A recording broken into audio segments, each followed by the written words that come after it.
al segundo día de estas jornadas de introducción a las matemáticas avanzadas.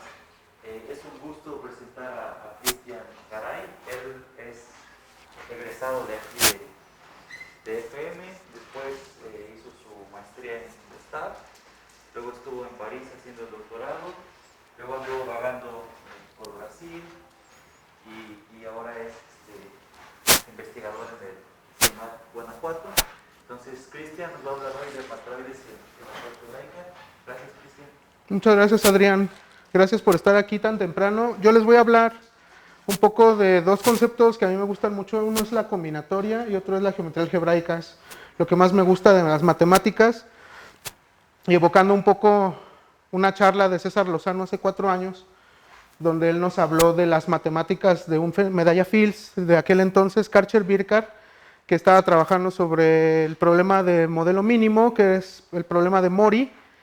Esto podría tener un subtítulo que se podría decir algo así como Introducción a las matemáticas del medalla Fields Young-Hu, ¿no? Young-Hu acaba de ganar la medalla Fields este año por sus trabajos en teoría de matroides, en matemáticas discretas, donde mezcla ideas de geometría algebraica con estos objetos. Entonces, la idea es, como tengo poco tiempo, pues nada más voy a decir por qué los matroides ahorita están muy presentes en la geometría algebraica y no solo eso, también en matemáticas en general. Voy a dar ejemplos y bueno, algo que tengo que decir es que solo voy a restringirme al caso finito. Hay caso infinito también, pero ese todavía no lo entendemos muy bien. Entonces solo vamos a hablar de matroides finitos. Y voy a hablar básicamente de dos cosas. La primera va a ser como que muchos ejemplos de dónde salen estas cosas. Y en la segunda parte, quiero que sean 2 mitades, voy a hablar un poco de las ideas de Young-Hu, ¿no? Para su trabajo que lleva como unos probablemente 14 años. Entonces aquí les voy a hablar 2 conceptos que son matroides y geometría algebraica. No asumo que conocen ninguno. Entonces los matroides son unos objetos combinatorios, discretos. Discretos quiere decir que no, en principio no varían en funciones continuas o en familias continuas, sino están separaditos y cuando tú localizas uno no lo puedes perturbar para ir al otro, entonces son discretos. Tienen ya un rato, 90 años, algunos dicen que fueron introducidos por Whitney, un matemático estadounidense. Otros le dan crédito también a un japonés, no recuerdo el nombre, pero los introdujeron casi al mismo tiempo. Y bueno, grosso modo, un matroide, aunque no te voy a decir qué es porque tengo poco tiempo, generalizan nociones muy importantes en matemáticas. Por eso es que son transversales, por eso son universales, porque realmente las nociones de independencia siempre nos interesan tanto en análisis como en geometría, en combinatoria, en álgebra. Conjunto de generadores igual, o sea, todo el tiempo estás hablando de conjunto de generadores. Genericidad, qué tan especial o qué tan genérico es algo, todo el tiempo, ¿no? Base, bueno, un conjunto generador que sea lo menos redundante posible. Todas estas ideas se encuentran inmersas en el concepto de matroide. Y precisamente esta ubicuidad hace que sean difíciles a los principiantes porque tienes que aprender, no estoy mintiendo, como 40 conceptos diferentes, ¿no? Tienes que aprender qué es una línea, un hiperplano, un circuito, un independiente, un dependiente, una base, un cocircuito. Son como 80, 40 conceptos, pero todos son muy fáciles. O sea, un hiperplano es el complemento de una cobase más un circuito es un independiente. Es una red de conceptos, todos son súper fáciles, son nociones de kinder. El problema es que es fácil confundirte, ¿no? Porque tienes que ir de uno al otro y luego le pegas otro y te vas al otro. Entonces muchos matemáticos se buguean, ¿no? Porque es bastante complicado tener todo eso en mente al mismo tiempo, ¿no? ¿De dónde vienen? Pues, como ya les dije, las definiciones de allá arriba. Si tú tienes una matriz, tienes un matroide. Si tienes un espacio lineal, tienes un matroide. Si tienes una gráfica, un grafo, tienes un matroide. Si tienes una extensión de campos, tienes un matroide. Si tienes un arreglo hiperplano, tienes un matroide. Si tienes un toro actuando en una variedad, tienes un matroide. Entonces salen en todos lados, ¿no? Geometría algebraica, pues ya ayer lo vimos, así que esto me lo voy a saltar. grosso modo, es estudiar cosas que a lo mejor no son globalmente definidos por polinomios, pero parches, ¿no? ¿Y de dónde vienen? Bueno, ya los hemos visto: ceros de polinomios, sistemas de ecuaciones, variedades, ecuaciones diofantinas, etcétera, ¿no? Y digamos, el primer ejemplo que les quiero presentar es este que ha recobrado mucha fuerza últimamente. Entonces, si tú agarras una extensión de campos, te puedes preguntar qué tan independiente es un subconjunto que está atrapado entre estos dos campos. Le puedes agarrar y puedes decir, ok, tú eres finito, tienes n elementos, ¿cuántos de ellos son independientes algebraicamente sobre la base? Eso te va a dar un número, eso se llama el rango, o se llama el grado de trascendencia de la extensión que obtienes al pegarle a la base este objeto. Entonces, si tú haces esto para todos los objetos ensanduichados entre tu extensión, eso es un matroide. Y es súper raro ver que algo aparezca así, tan algebraico, te dé algo tan combinatorio. Y pues muy poca gente te dice que esto es un matroide, porque muy poca gente entiende que es un matroide. Matroide simplemente es medir la cantidad de dependencia que tienen tus objetos, o independencia. Entonces, aquí te voy a decir ahorita voy a hablar del operador de clausura. El operador de clausura es lo que va a definir la estructura matroidal. Tomas un subconjunto finito, agarras todos los subconjuntos linealmente independientes o algebraicamente independientes y esos te dan las bases de un matroide. Si no sabes qué es un matroide, agarras tu extensión favorita de campos, agarras un subconjunto finito y empiezas a agarrar conjuntos de allí, y los que sean algebraicamente independientes son las bases de un matroide, y esa es la definición. Lo que satisfagan estos conjuntos, que son bases de trascendencia de este conjunto ensanduichado, eso es un matroide. Entonces no lo necesito definir. Hay otro concepto que es el rango. El rango es precisamente cuántos elementos son independientes algebraicamente. Puedes tomar elementos que sean dependientes algebraicamente, los quitas y el número que te quede son el rango del conjunto, ¿no? Y hay otro concepto que es el de apartamento. Apartamento yo no sé cómo traducirlo. En inglés es flat. Y muchas veces flat yo lo interpreto como en términos de la teoría de Brujatitz.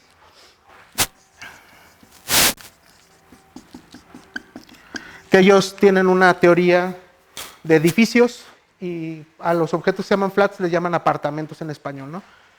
Entonces los apartamentos, si tú agarras un conjunto T, agarras el campo generado por la base, pegándole ese, lo intersectas con el de arriba y eso es un apartamento.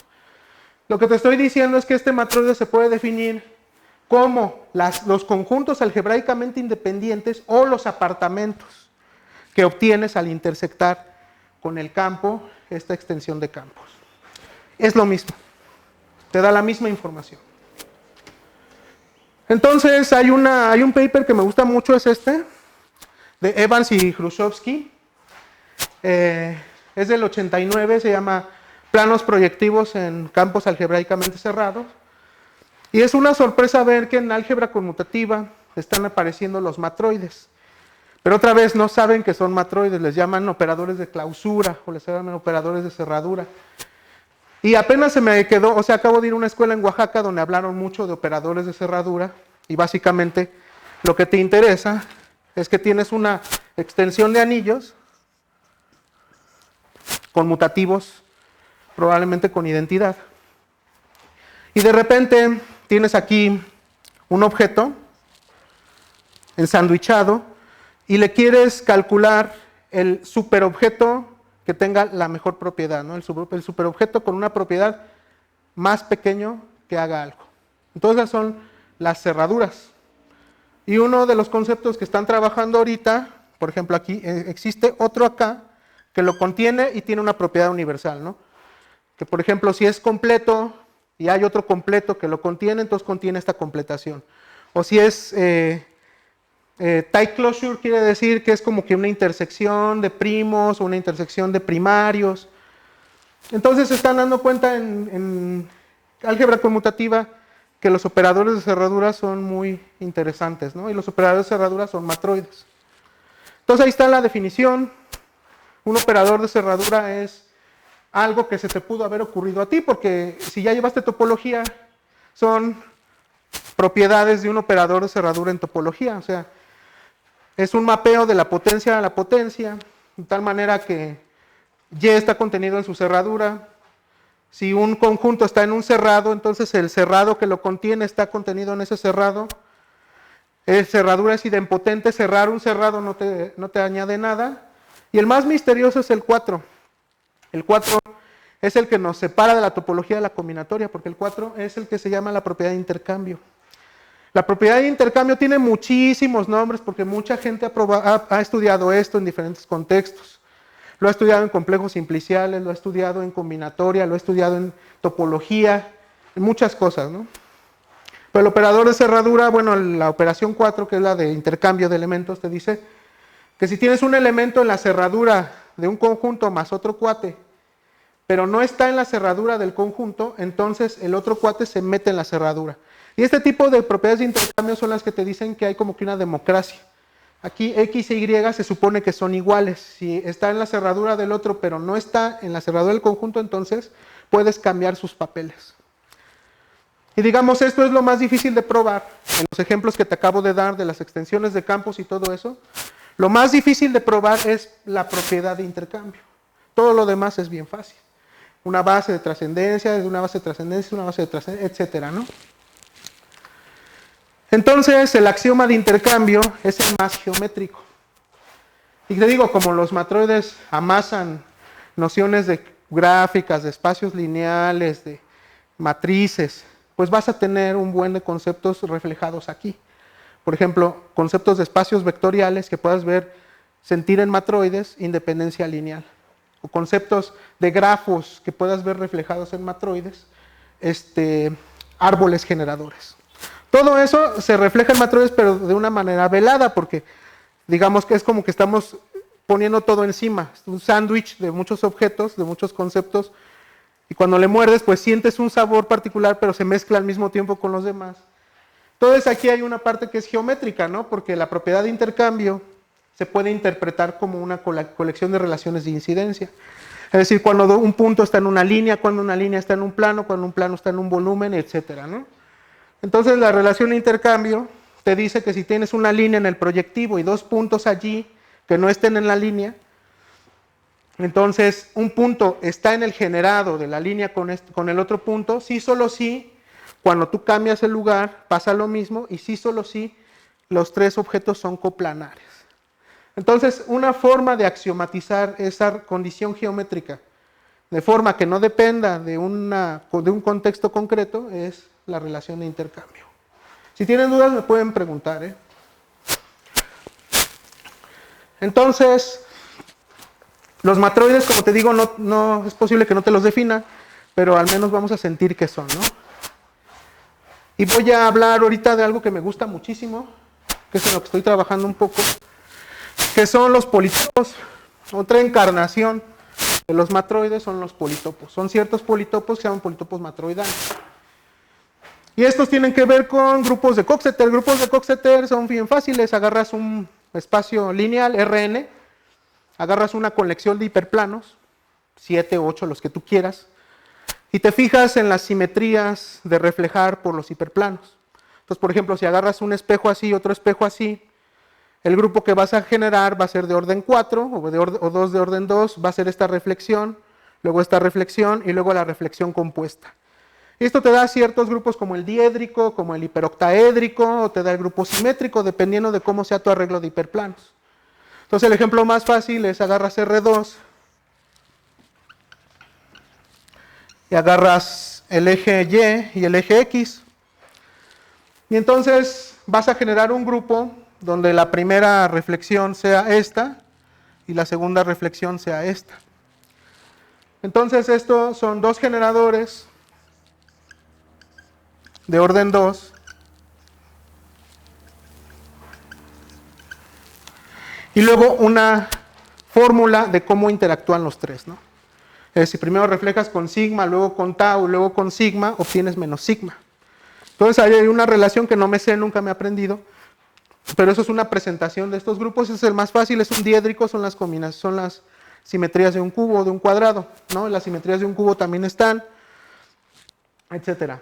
Entonces, los grupos de Coxeter te dan origen a unas cosas que se llaman matroides de Coxeter.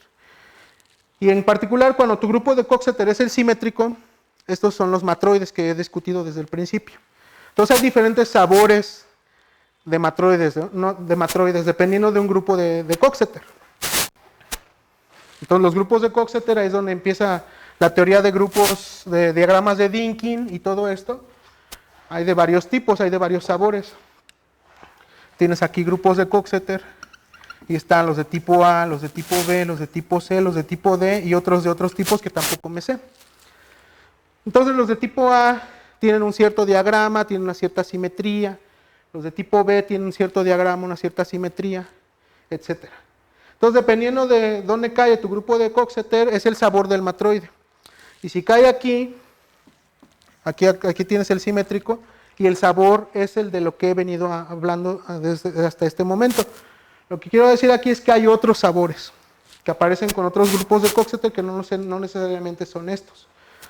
Y ahí pongo una definición, está en inglés porque me gustó. Los matroides de Coxeter son objetos discretos que generalizan a los matroides. En vez del simétrico, agarras un grupo de reflexiones de hiperplanos finito y lo puedes codificar con eso, ¿no? Y hay una definición axiomática, de hecho eso es trabajo que hacer, porque estas personas, Borovic, Gelfand, Serganova y White, tienen una definición de matroide de Coxeter, pero es muy complicada. O sea, ellos te dicen, es cierta bolsa que satisface que ciertas simetrías siempre van a tener un máximo y un mínimo. Pero el problema es que es poco computable. Entonces, a mí me gusta introducirlo por geometría. Y ahorita voy a hacer un ejemplo concreto. Entonces, algo que es muy bonito de dónde aparecen los matroides es en acciones de toros. Pero tú quieres que el toro que está actuando en una variedad no sea toda la variedad. Entonces estamos hablando de algo que se llama T-variedades. T-variedades es cuando hay un toro pequeño que está actuando en una variedad muy grande y no cubre toda la variedad, ¿no? La órbita, no hay una órbita que tú digas, esta es la órbita genérica y todo lo demás es más pequeño, ¿no? En el caso de T-variedades es un toro pequeñito y puede haber más complejidad afuera, ¿no? Entonces, a lo mejor todo esto es puro bla bla, simplemente voy a dar un ejemplo ahorita. Entonces, como aparecen, hay muchas ideas de geometría simpléctica también. Por ejemplo, el moment map es un objeto que aparece en geometría simpléctica siempre que hay la acción de un toro. El álgebra de Lie de esta acción del toro es un Rn. Y el moment map simplemente te dice, mira, tu toro está actuando y hay unos puntos fijos. La imagen de estos puntos fijos es un politopo y ese politopo es una imagen combinatoria de tu órbita. Y eso es un politopo de Coxeter. Bueno, es un politopo de Coxeter porque es un matroide de Coxeter. Entonces, vamos a hacer un ejemplo. Entonces, ¿esto qué quiere decir? ¿Por qué puse esto? Bueno, dice, ¿qué es un matroide de Coxeter? No lo sé. Te voy a decir cómo aparece. Agarra una variedad X, que es el cociente de un grupo. Aquí va a haber un toro actuando. Y va a haber un morfismo que se llama el moment map. Este va a ir a Rn. Entonces, cuando tú agarras un punto X, agarras su órbita y la cierras, y aquí van a aparecer ciertos puntos fijos. Cuando tú mapeas esta órbita tórica bajo el moment map, te va a aparecer un politopo. Y ese politopo es un politopo de Coxeter y es un matroide de Coxeter. Y si quieres la definición abstracta, es complicada. O sea, sí existe una definición que te dice cuándo un politopo es de Coxeter o no, pero no te la puedo dar porque ni yo la entiendo. Tiene que ver ahí con un orden de Bruhat y tienes que checar que todas las simetrías del orden siempre hay un maximal y un minimal. Es complicado, entonces trabajo por hacer es dar una caracterización que no tenga que ver con el orden de estos objetos, ¿no? Eso se está haciendo ahorita, a ver qué nos sale. Y te voy a dar el ejemplo, ¿no? Entonces el ejemplo más fácil es la grassmanniana. Y la grassmanniana más fácil, que no es trivial, es la de líneas en P3. Entonces aquí te doy todo, el grupo es un grupo de matrices, agarras un campo, agarras las matrices n por n invertibles, y luego agarras las matrices en bloque, A, B, C, D, donde la entrada inferior izquierda es 0, A es invertible de dimensión D y C es invertible de dimensión n menos D, y en B puedes poner lo que tú quieras. ¿Sí? Entonces, esta cosa es un grupo algebraico semisimple, esta cosa es un parabólico allí adentro. Cuando tomas el cociente, obtienes una versión abstracta de la grassmanniana de n, ¿no? Y siempre el grupo de Weyl, que son las simetrías que controlan el Borel, en terminología de grupos algebraicos, es el grupo simétrico. Ese cociente es la grassmanniana, pero la grassmanniana no está encajada, la grassmanniana es un esquema, y si tú quieres encajarla, usas Grassmann-Plücker, son un cierto tipo de funciones globales en la grassmanniana que te definen un encaje a un proyectivo. Tienes coordenadas que son conjuntos de dimensión D o de talla D indexados en etiquetas. Y aquí te estoy diciendo quién es el moment map de la órbita tórica de un punto. Es la envoltura convexa de estos puntos. Entonces déjame hacerte el caso n igual a 4 y 2, ¿no? Entonces G2, 4 son todos los dos planos en K4. Eso es la forma en la que usualmente presentamos la grassmanniana. Son todos los subconjuntos o subespacios de cierta dimensión fija en un espacio de dimensión fija. Ahora, aquí lo que te estoy diciendo es que esto también se puede ver como un cociente de un grupo por un parabólico. Y esto es abstracto, esto no está metido en ningún proyectivo, es un esquema. Pero siempre podemos agarrar la función de Grassmann-Plücker y esto lo mete en P5 como una variedad que es x12 por x34 menos x13, x24 más x14, x323. Entonces a este le das coordenadas x12, x13, x14, x23, x24, x34. Tienes 1, 2, 3, 4, 5, 6, menos 1 te da 5. Agarras esta cuádrica y los ceros de esa cuádrica es la imagen de este encaje. Entonces vamos a hacer lo que dice allí. Dice, agarras un punto en la grassmanniana, P, y aquí actúa un toro de dimensión 4. Entonces te lo llevas a recorrer. Aquí está la grassmanniana, agarras un punto. Y este toro, checas qué es lo que pasa con el punto cuando haces actuar el toro en el punto. Cuando pasa eso, a este punto le aparecen ciertos puntos en el borde. Y tú cuando agarras el moment map, te voy a decir qué te puede salir. Entonces tienes un octaedro.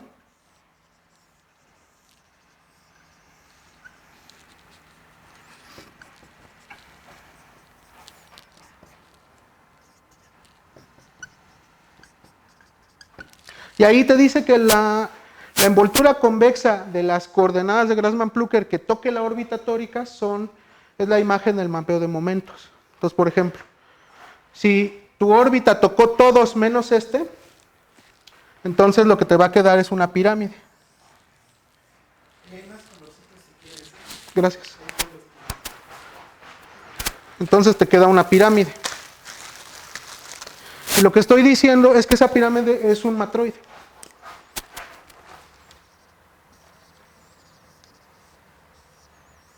Así como lo ves. Otra cosa, por ejemplo, podría haber anulado esta y esta. Y lo que me va a quedar es un cuadrado.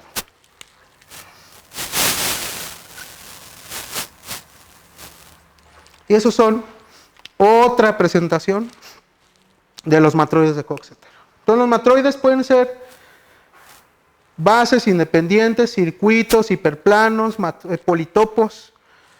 Pueden ser lo que tú quieras, básicamente. ¿Dudas? También son gráficas. También son gráficas. También son gráficas. Ahorita vamos a ver una con gráficas. Todos los matroides es una buena inversión, ¿no? Y este es el caso más fácil. Este caso todavía se puede dibujar porque este es de dimensión 3. Se me olvidó decirte que aquí la dimensión baja a 1 cuando proyectivizas. Ya un grassmanniano de dimensión, el G25, ya no lo puedo ver así porque ya es un volumen de dimensión 4, pero esencialmente te quedan aquí desparramadas todas las coordenadas de Grassmann-Plücker. Aquí te va a aparecer X, Tienes el 1, 2, 1, 3, 1, 4, 2, 3, 2, 4, 3, 4. Para el 5 agregas las que faltan. 1, 5, 2, 5, 3, 5, 4, 5. Ahora tienes 10, se te va a formar y vas a tener otro politopo y ahí van a aparecer ciertos subpolitopos que son imágenes del moment map bajo la estructura simpléctica lagrangiana.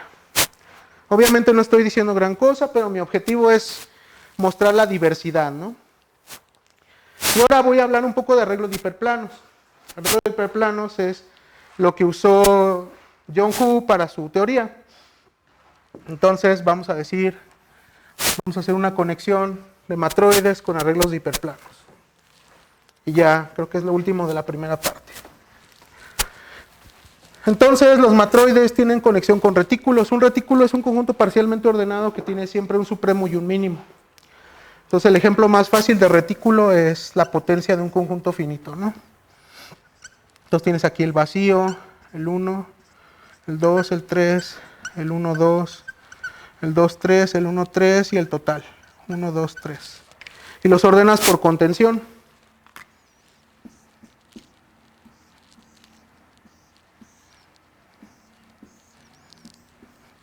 Y entonces, si agarras dos elementos, siempre puedes construirle un ínfimo, que es el que está abajo de ellos y no hay nadie entre ellos dos. Y siempre puedes construirles un supremo, que es el que está arriba de ellos y no hay nadie entre ellos dos. Y lo mismo si agarras este con este, este con este, este con este, siempre hay uno arriba que puede ser el mismo y uno abajo que puede ser el mismo, ¿no? Entonces, los matroides tienen que ver con retículos también. Entonces ya es como la quinta encarnación, la sexta encarnación que estoy diciendo. Y la forma más fácil de verlo es con un arreglo de hiperplanos. Un arreglo de hiperplanos es un conjunto de hiperplanos en un espacio proyectivo y te los tomas como tú quieras, ¿no? Entonces, el matroide asociado es el retículo de intersección. Vamos a hacer los tres más fáciles. Tengo este. Tengo este.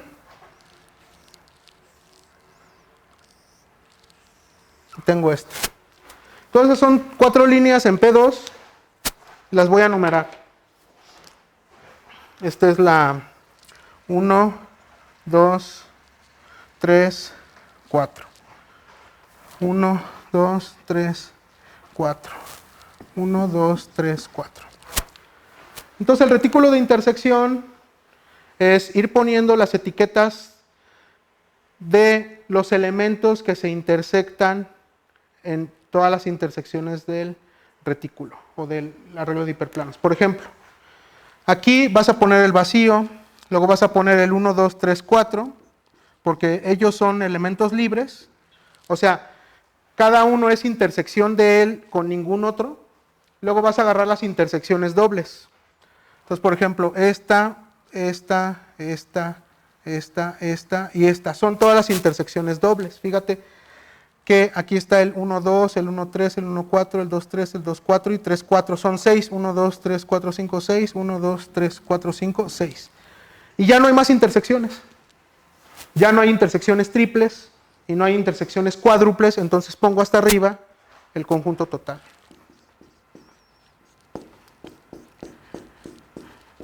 Y luego aquí va a haber lo mismo que hice acá, pero con las relaciones de incidencia correspondientes. Ese es el retículo de incidencia de ese hiperplano y ese es un matroide. Ahora vamos a hacer este. Entonces otra vez tengo el vacío, tengo el 1, el 2, el 3 y el 4, pero fíjate que aquí está el 1, 4, aquí está el 2, 4, aquí está el 3, 4, y aquí ¿quién está? El 1, 2, 3. Entonces el retículo de intersección de ese es el 1, 4, el 2, 4, el 3, 4 y el 1, 2, 3. Y ya no hay más intersecciones. Entonces pongo hasta arriba el conjunto total. Y si te fijas, los retículos son diferentes. Y te dice qué tan genérico o qué tan especial es tu arreglo de líneas. Y ahora vamos a hacer el último. Tienes el vacío, 1, 2, 3, 4. Y ahí solamente hay una intersección cuádruple.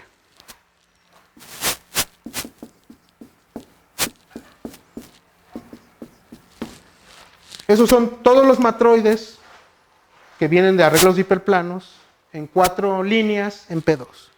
Y esto lo puedes hacer en cualquier dimensión, con cualquier número de hiperplanos, y te van a dar estos retículos. Y estos retículos, cada miembro del retículo es un flat, es un apartamento del matroide. Entonces aquí, cada miembro del retículo es un flat. Y los flats los vamos a usar para hablar del trabajo de John Hu. Ok, todavía tengo tiempo. ¿Dudas? Entonces, retículos es lo mismo que matroides. Bueno, son ciertos retículos, estos se llaman retículos geométricos. Entonces, si tú te vas a un libro de teoría de retículos, que es precisamente estudiar los conjuntos que tienen máximo y mínimo y que son parcialmente ordenados, los retículos geométricos se llaman matroides. Ahí es lo que hice ahorita. Y bueno, voy a hablar ahora sí que más o menos voy a dar una definición, no voy a ser malo y voy a dar una definición de matroide. Entonces, no tenía pensado hacerlo, pero para que veas que no es difícil, vamos a hacerlo, ¿no? Definición. Un matroide de rango D en n etiquetas es un conjunto de conjuntos de tamaño D de 1 hasta n, tal que la primera cosa, vamos a llamarle al conjunto B, tal que la primera cosa es que es no vacío, y la segunda es que satisface la propiedad de intercambio. La propiedad de intercambio es para todo I y J bolsitas, y si tú tomas un elemento que está en uno y no está en otro, entonces existe un elemento que está en el de destino y que no está en el de origen, tal que cuando tú ahí le quitas el elemento que estás considerando y le pegas el nuevo, esto cae en la bolsa. Es una definición de Kinder. No estoy usando ni ecuaciones, ni nada de nada, ni métricas, ni nada. Es simplemente tomas una colección de n puntos, n, y allí defines unas bolsas. Por ejemplo, esta y esta. Entonces te pregunto, ¿es un matroide? Ah, bueno. Entonces déjame checar, ¿no? Entonces este es el I, este es el J, aquí hay un I. Si se lo quito, tengo que ser capaz de encontrar uno acá, de tal manera que cuando yo le quite esto y lo parche con esto, la bolsa resultante, que podría ser, por ejemplo, esta, está. Y haces lo mismo con este. Se lo quitas, tienes que encontrar uno acá, de tal manera que cuando se lo quitas y se le pones la bolsa que... Entonces es como ir puenteando. Estos tienen muchísimos nombres, sistemas de Sperner. O sea, ese es el problema de matroides, que tienen muchísimos nombres. Entonces mucha gente ha estudiado esto y no sabemos a veces a dónde ir. Bueno, eso es un matroide. Esa es la definición y no le falta nada. No es un matroide representable ni un matroide, eso es un matroide.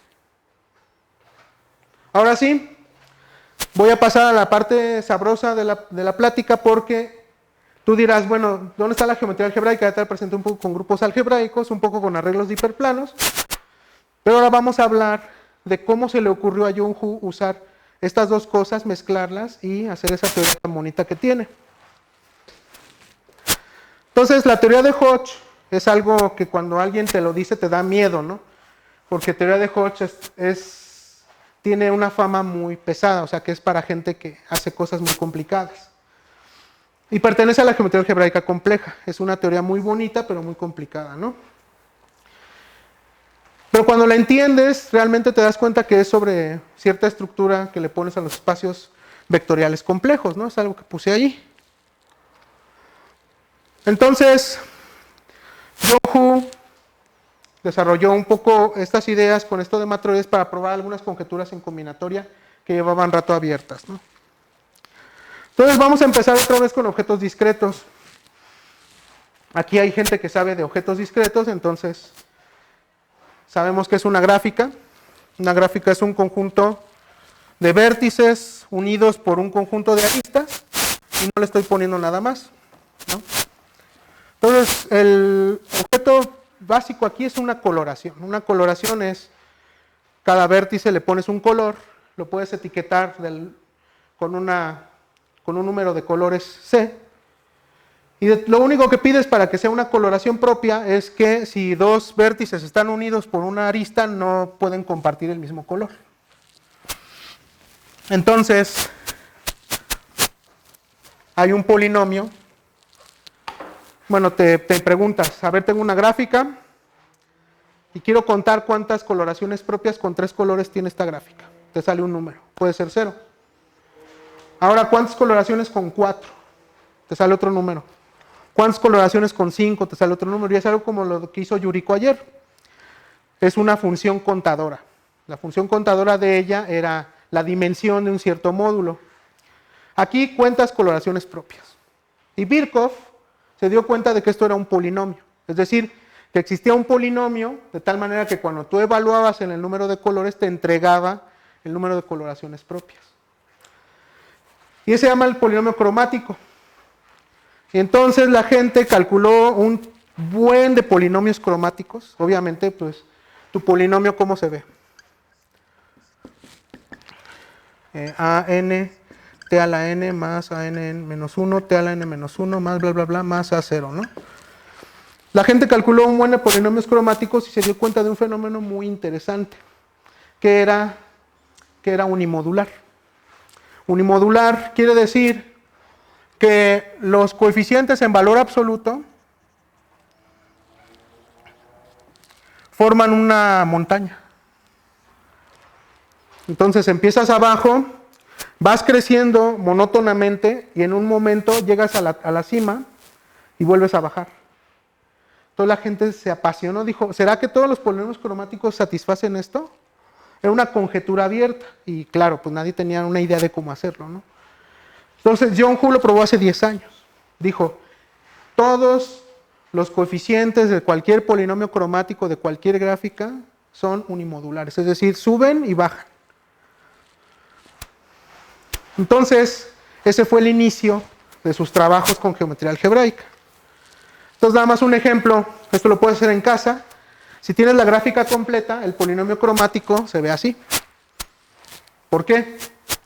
Dices, bueno, agarro el vértice que se me antoje, le pongo un color. Pero como está conectado a todos los otros vértices, ya no puedo usar ese color.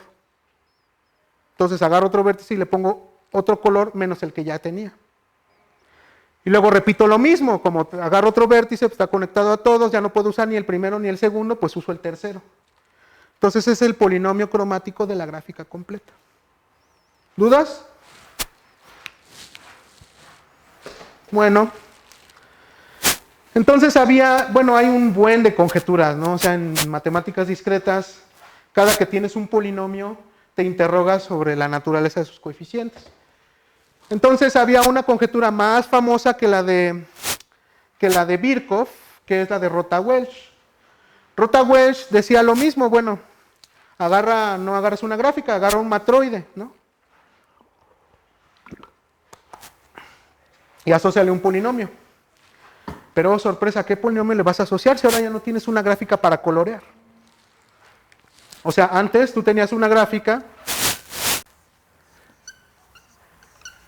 y tenía sentido colorear, porque dices, sí, pues agarro un color, otro color, y las aristas me dicen la prohibición, pero ahora tienes un matroide.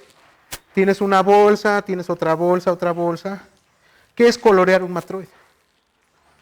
Pues entonces hay una forma de definir lo que se llama el polinomio característico. Tú agarras un matroide, esto es algo que se llama la función de rango, esta es la cardinalidad, y el rango es básicamente la dimensión del espacio vectorial que te genera un conjunto de vectores. Por ejemplo, si quieres definir un matroide por rango, agarra un conjunto de vectores B1 hasta Bs en R a la n, ¿no? Y define, agarra un conjunto finito en B, valga la redundancia, y defines el rango de S como la dimensión del linear span de S, ¿no? Entonces a lo mejor agarras varios vectores repetidos, a lo mejor agarras 7 vectores, pero te generan un subespacio de dimensión 2. Entonces que sean 7 vectores no te interesa, te interesa que el rango es 2. Entonces el rango, ese R que aparece allí, es el rango del matroide, es decir, cuál es la dimensión de independencia que tiene, y el rango de A es realmente cuánta independencia tiene A. Formas ese polinomio, y ese polinomio se llama el polinomio característico del matroide. Y ese lo agente lo abstrajo de gráficas, y ahorita te voy a decir cómo. Entonces, la conjetura de Rota-Welch era el santo grial. O sea, estaba allí desde los 60, y todo mundo le entró así. Yo voy a probar que los coeficientes son log concave o son unimodulares, y nadie pudo. Y pues, o sea, es como que se ve fácil decir que esto es fácil de probar, o sea, pues nada más te está diciendo, prueba que suben y bajan. No hay gran ciencia, ¿no? Y ahí tienes el polinomio, es un polinomio en una variable. No te están preguntando ni las raíces, te están diciendo cómo se comportan los coeficientes. Ahora sí vamos a ver de dónde viene la intuición para este polinomio. Entonces te voy a decir cómo una gráfica te da un matroide. Eso no lo he dicho. Entonces agarra tu gráfica favorita y agarra las aristas. O sea, ahora tu n van a ser las aristas, ¿no? Entonces esta es E1, E2, E3, E4, E5. Entonces puedes trabajar ya sea en 5 o en E1 hasta E5.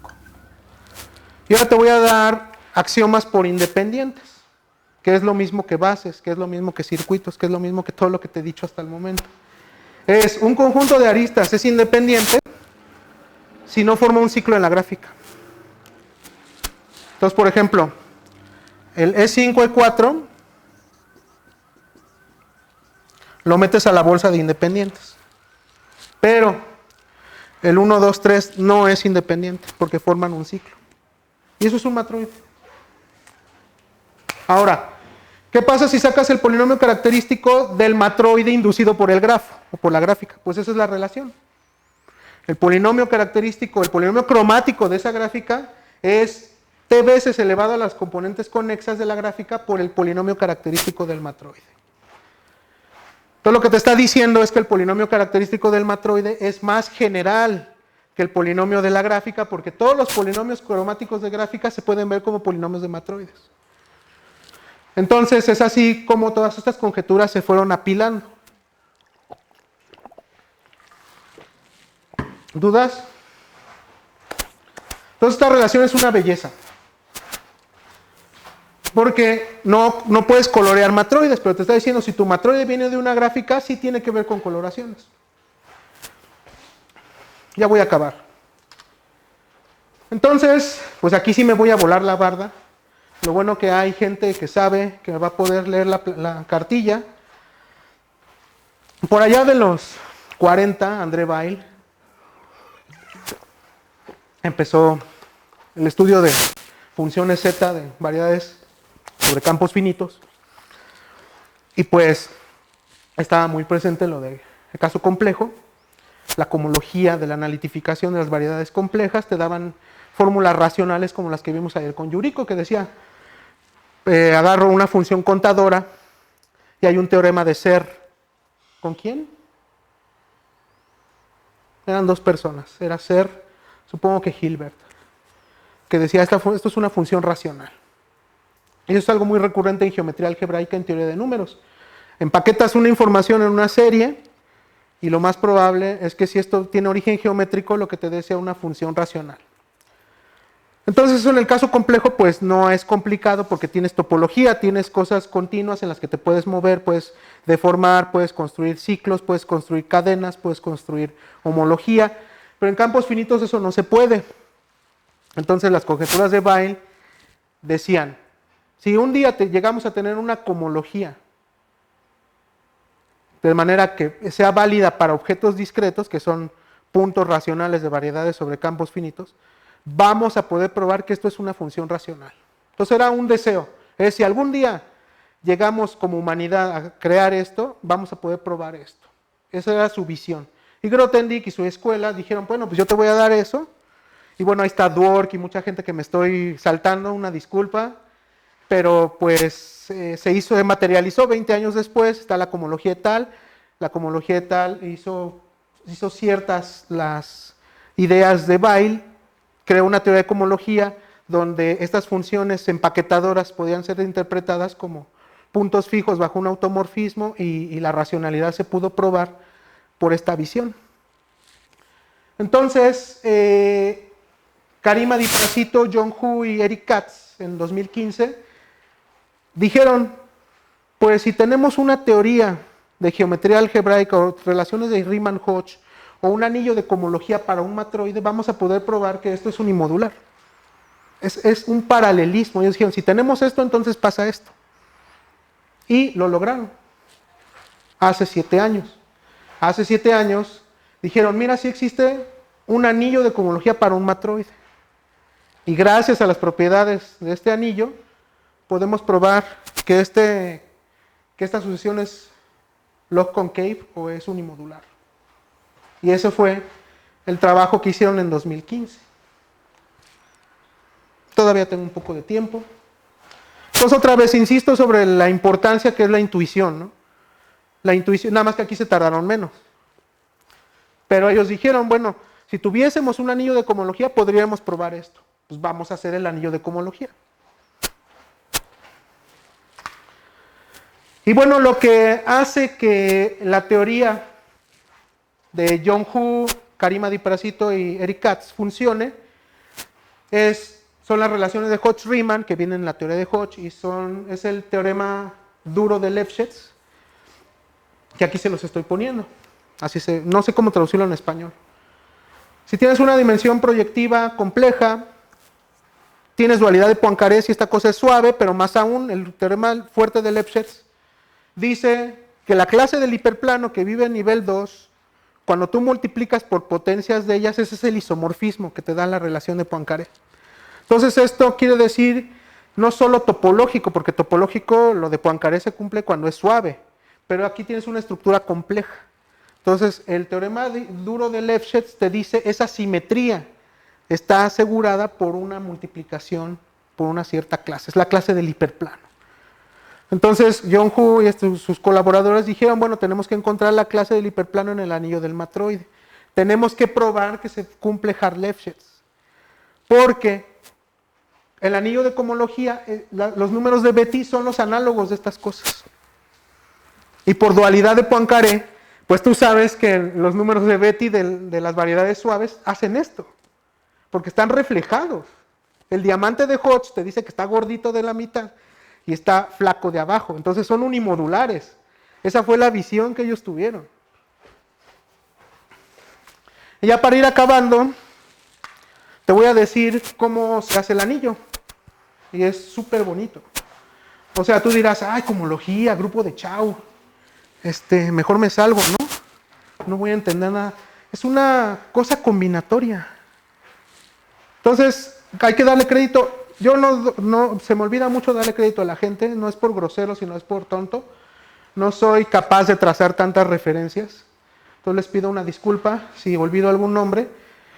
Pero aquí vuelven los arreglos de hiperplanos. Y viene una observación maravillosa de Eva Maria Fechner y de Jusvinsky, que dicen, bueno, en el caso en el que tu matroide venga de un arreglo de hiperplanos, yo te doy el anillo de cohomología de una cosa que se llama la compactificación maravillosa.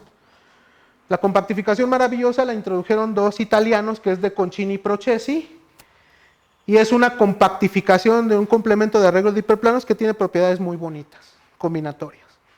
Entonces, ¿qué dice ese párrafo? Dice, tienes un arreglo de hiperplanos,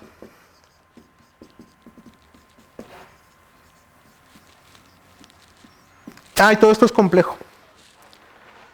Y agarra el complemento, quítale a tu espacio, quítale los hiperplanos. Esto llámale X. Obviamente X es no compacta, porque le estoy quitando cerrados.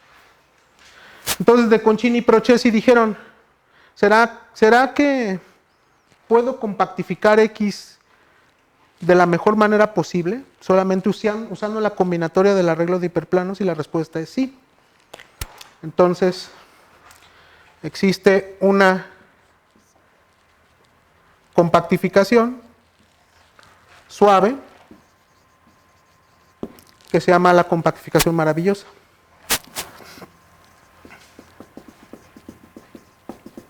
Se llama Wonderful Compactification. Es suave y X está dentro y esta es compacta. Entonces puedes calcular su anillo de Chow. Su anillo de Chow es como si fuese un anillo de cohomología. Y esta cosa es combinatoria. No tiene nada que ver con geometría. Solo depende de la combinatoria del arreglo de hiperplano del matroide. A esto yo le puedo asociar un matroide. Y este anillo solo depende del matroide. Es una maravilla porque te está diciendo que la geometría algebraica está gobernada por la combinatoria. Y esta es la definición. Es una trivialidad. Es una trivialidad, es genial porque no tiene nada de complicado. Agarras un matroide, pero ahora le pides algo que es sin lazos, es una condición técnica que te asegura que esta variedad no está en un hiperplano. Porque si está en un hiperplano, pues le quitas el relleno y te restringes a ese hiperplano. Entonces eso quiere decir que sea sin lazos. Y agarras el retículo de intersección que te pinté hace rato.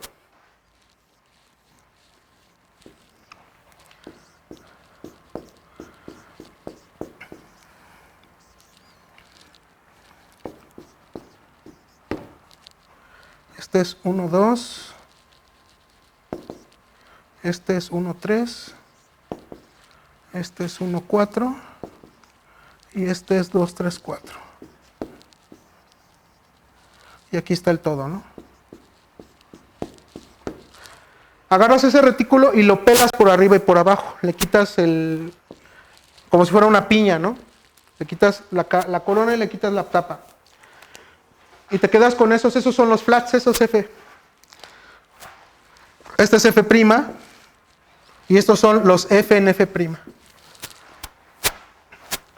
Entonces agarras el anillo de los enteros y pones una variable por cada flat.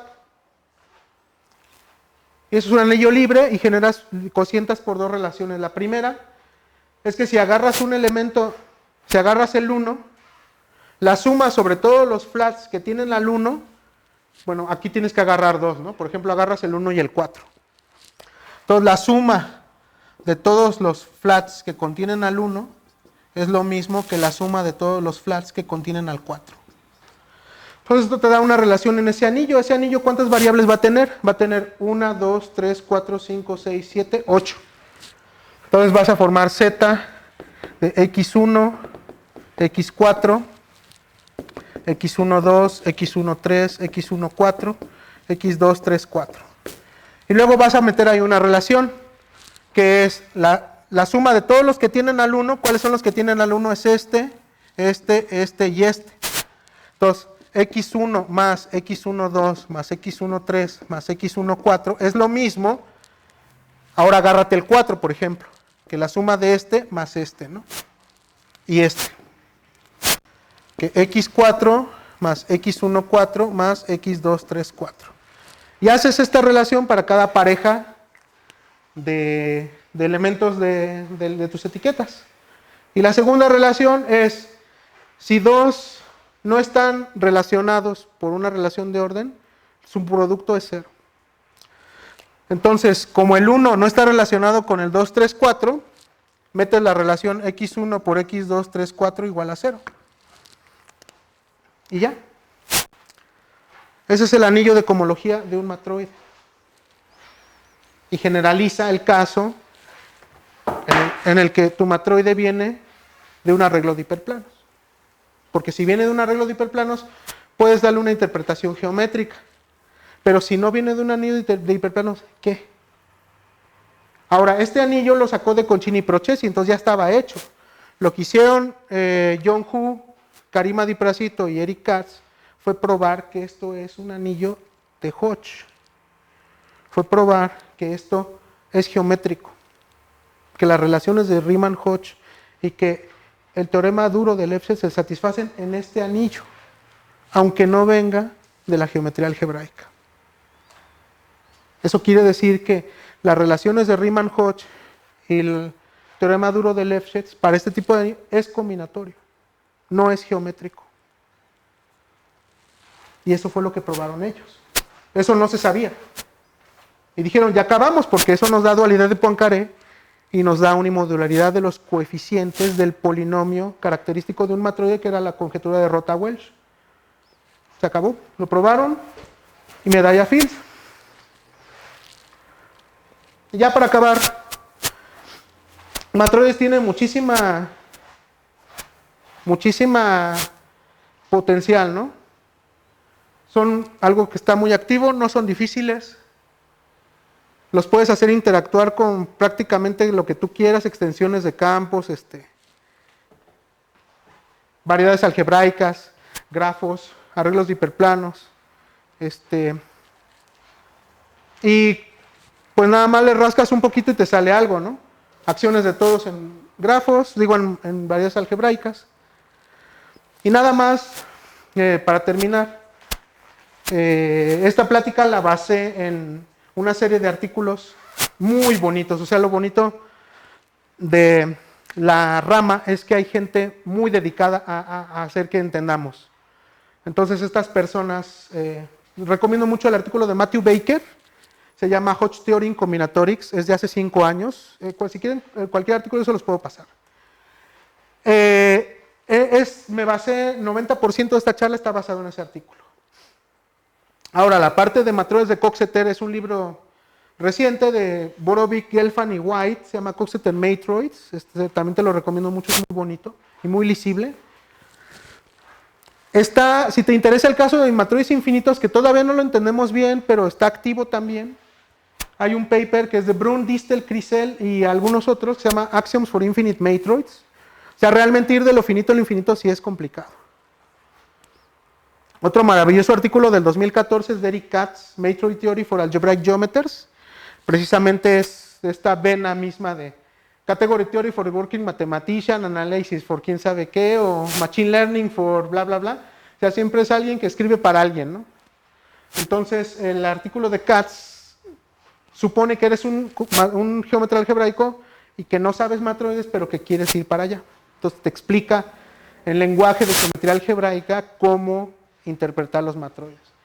Y ya para terminar, el gran matemático ruso Andrei Okunkov, hace un mes, con motivo de la medalla Fields de John Hu, escribió un artículo muy bonito y muy sencillo, inclusive empieza desde abajo, desde espacios vectoriales, ¿no? Probablemente hasta para gente de licenciatura. Se llama Combinatorial Geometry Takes the Lead.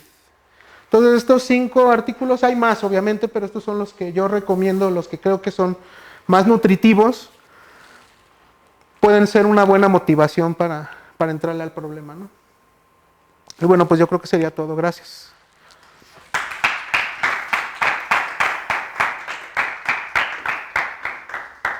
¿Tienen preguntas para Cristian? Cuando consideramos los retículos que están determinados por los hiperplanos, por ejemplo, o sea, son intersecciones hiperplanos, ¿no? ¿Hay alguna variedad ahí en esa intersección? ¿Podemos saber algo sobre esa variedad?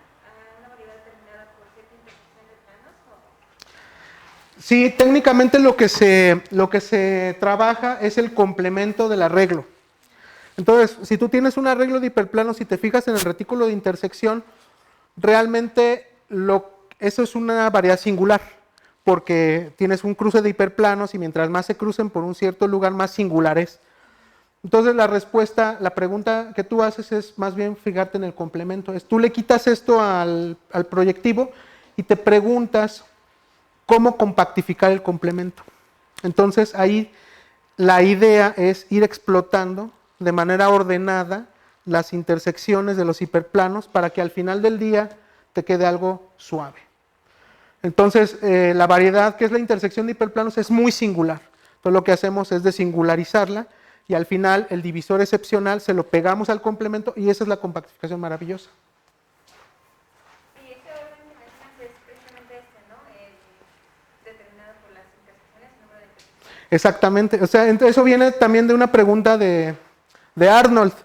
Arnold preguntó, bueno, tú quítale un cacho de un arreglo de hiperplanos al proyectivo, ¿cómo calculas la cohomología o la homología? Depende de cómo estén el hiperplano o de qué depende. Y ese es el teorema de... Se me olvidó ahorita el nombre, ¿no? Pero mostraron que no depende de cómo estén los hiperplanos, simplemente depende de cómo se intersecten. Entonces no importa si tienes en A2, por ejemplo, si tienes esta configuración o esta, si tú le quitas esto a este y esto a este, la homología es la misma. Y lo mismo si tienes esta o si tienes esta. Lo único que te interesa es cómo se intersectan.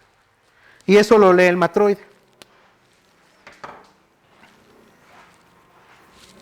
También tengo otra duda, para los matroides de concepto, me parece, en la definición pides que el campo sea álgebraicamente cerrado. ¿Hay alguna razón para que sea así? Sí, la razón es porque en cierto momento uno necesita el mapeo de momentos. Entonces el mapeo de momentos necesito ahí, de hecho debí de haber pedido complejo, porque para estructura simpléctica necesito el mapeo de momentos depende de la estructura simpléctica que depende de los complejos. Entonces sí tuve un error allí, pero en general, si el campo no es algebraicamente cerrado, te quedan matroides de Coxeter con unas decoraciones que precisamente miden la cantidad de no algebraicamente cerrado que tienes. Por ejemplo, sobre los reales te queda una subclase, pero viene con una simetría que viene de extender a los complejos. Entonces, puedes tomarlos no algebraicamente cerrados, siempre y cuando tengas en cuenta que tienes que agregar más información. Pero sí, en teoría, los matroides de Coxeter funcionan para cualquier campo. ¿Preguntas por aquí? ¿No? Entonces agradecemos a Cristian. Gracias.